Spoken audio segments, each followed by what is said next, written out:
Okay, I think I gave you a brief introduction to the next song, The Relic. This is John and Heather's story. As I was saying, the emphasis on the younger people who have to deal with stroke, it's not much out there in our culture because we don't think strokes happen to younger people, but they do. Heather was left aphasic.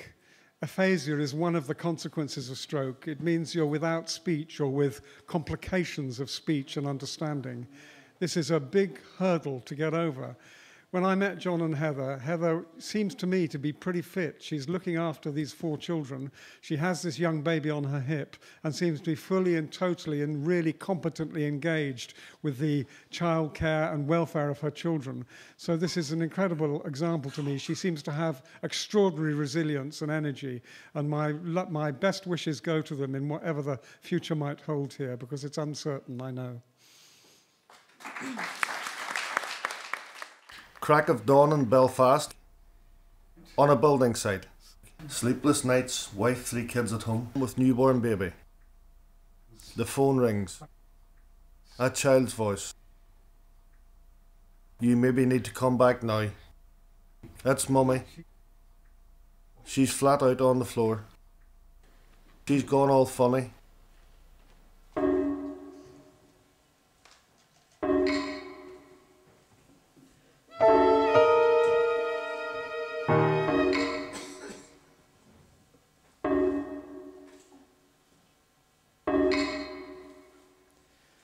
Crack of dawn in Belfast, on a building site. Sleepless night, 3 kids at home, and a newborn baby.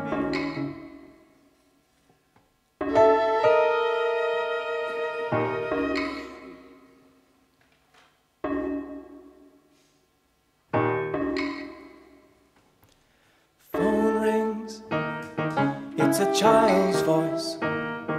Need to come back now, need to come back, need to come back now, need to come back, it's Mummy. She's flat out on the floor, she's gone all funny, perhaps she's ill. We saw her fall, she's lying still. I shut no words at all. The ambulance is called. I shut no words at all.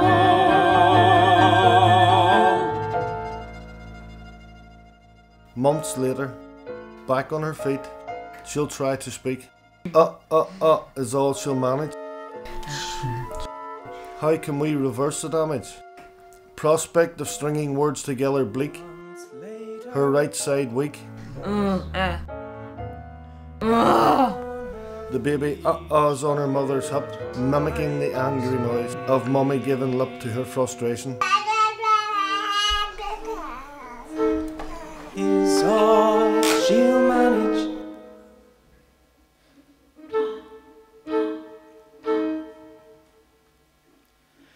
How can we reverse the damage?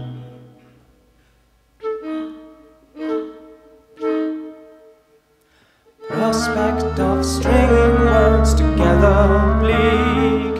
Her right side is very, very, very weak. The baby is on her mother's hip, mimicking the angry noise of Mommy giving lip to her frustration. God damn, the lights are red. Don't rush, don't rush, don't rush, the paramedic said. God damn, move, move, move. Don't rush, your kids need you alive, not dead. Slow down, please understand, she's in safe hands. God damn, faster, faster, faster. My wife has had a stroke. She made. God damn, the lights are red. Don't rush is what the ambulance driver said. Your kids need you alive, not dead. Move, move, you want to say. Get out of my effing way. My wife has had a stroke. She may be dying. She lies unconscious in a ward of grieving murmurs. My wife is dangerously ill, eyes closed and ominously still. My wife is dangerously ill, eyes closed and ominously still. We're not alone. In the next bed, across a non-slip vinyl ocean, a Catholic family pray. Alone in this next bed, across a non-slip vinyl ocean, a Catholic family pray. Their paterfamilias, they bide their time, the other side of the divide. This is no place for sectarian pride. Unexpected neighbors,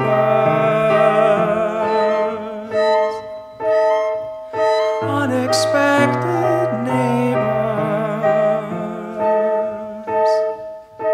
My Protestant wife and a Catholic man, each clinging to life, each leveled by the bleed that nearly left them dead. They bide their time, the other side of the divide. This is no place for sectarian pride. Unexpected neighbors. The Catholic missus proffers a small rock, a relic of St. Columb, a gesture of reconciliation that I accept in shock. My Protestant wife and a Catholic man, each clinging to life, each levelled by the bleed that nearly left them dead. Unexpected neighbours. Unexpected neighbors. May God be with her. Who's God? What do I do with it? Let God work His magic. A gesture of reconciliation. Let God work His magic. Let God work His magic.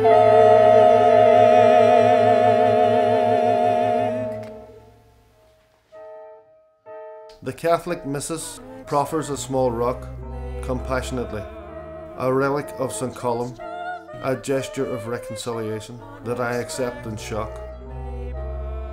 May God be with her. Who's God? What do I do with the rock? Let God work His magic. Who's God? What do I do with it?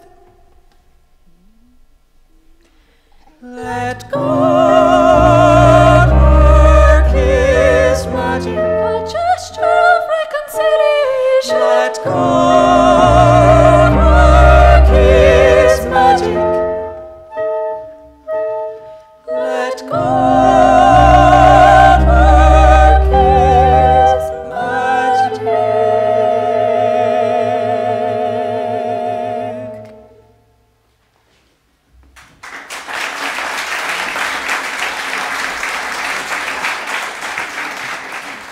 From where she was initially, especially after the retrieval procedure, and where she's at now,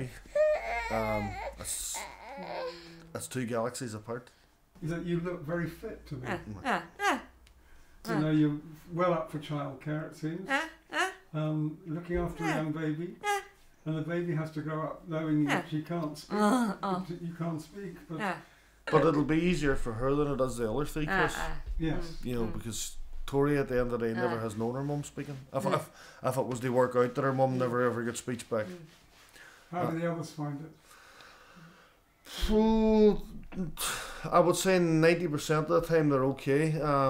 There is a 10, maybe 15% of the time that frustration sets in with them too, because they don't understand the message that their mum's trying to relay to them. Especially Jordan, whenever he's getting told to tidy something up.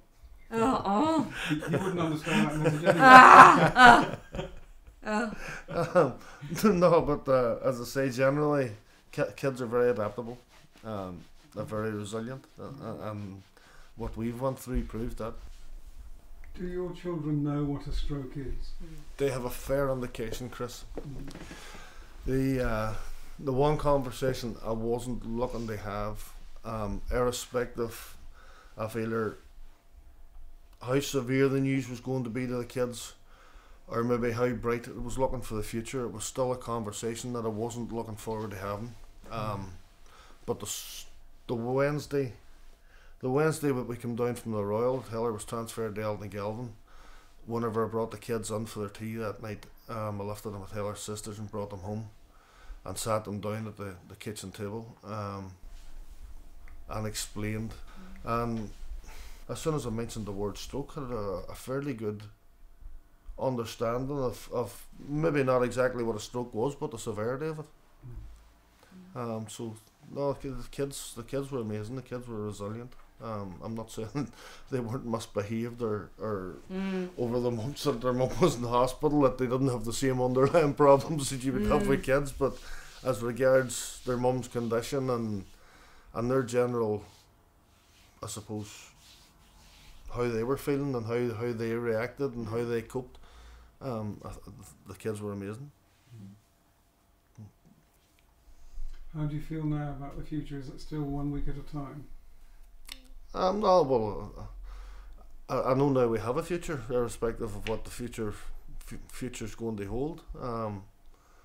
As I say, our quality of life is getting back to roughly what it was. I suppose sociably we're probably not as sociable as we would have been before, but we're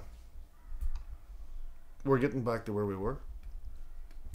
Well, near enough. I know I can't go to my work the way I used to, and different things, and I suppose there's a lot of that that's I'm still adjusting to, because I wasn't like that. I was a 5.5, 6 days a week person most weeks, and a few late evenings wouldn't have bothered me. Work wasn't. As I explained it to somebody else one time, my work, the business that I had run, that was mine. That was the one thing that was mine. That I made the decisions. I called the shots, and nobody else. There was no. It was all me, and it was a big thing to let go, I suppose, Chris, too, at the same time. It's a big thing for a man to let go of the world of work that defines him in some way, though, isn't it? No, it does. I suppose at the same time I'm clutching at the fact that at some stage I'll get back to some sort of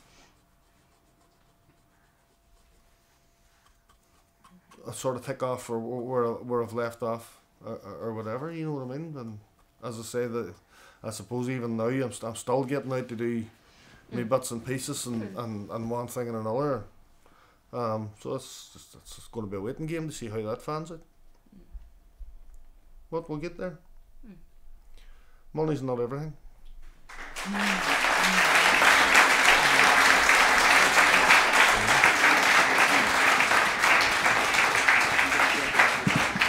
Thank you, and thank you, John and Heather.